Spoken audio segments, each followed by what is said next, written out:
Well, at least 10 people have been killed in a spate of violence across Iraq. Now, the deadliest attack was a bomb blast that killed 3 people and wounded 12 in the capital, Baghdad. Another attack in a nearby area in Baghdad also killed 3 off-duty policemen. Similar incidents also happened in Mosul and Anbar provinces. Now, the new violence comes a day after nearly 24 people were killed across the country. Violence in Iraq is continuing to rise as foreign-backed militants try to undermine the government in Baghdad. May has been the deadliest month since 2008.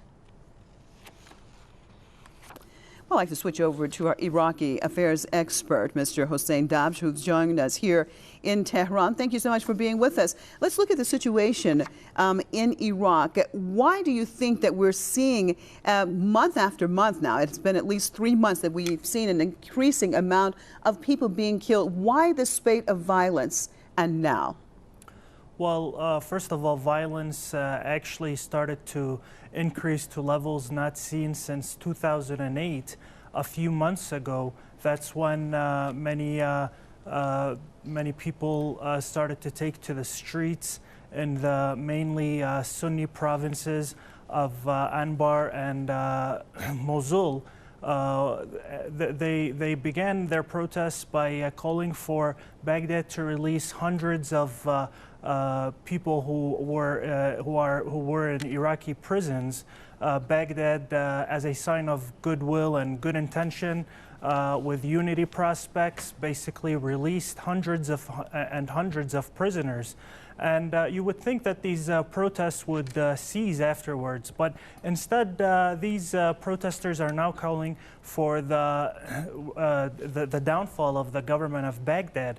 And in fact, these protesters don't know exactly what they want, because whatever comes to their mind, whatever is being said that's coming out of their mouths, are really coming from regional countries around Baghdad that do not want the Shia majority government, the Shia government in Baghdad. These countries around Baghdad are not used to having the Shia majority government run the Shia majority country.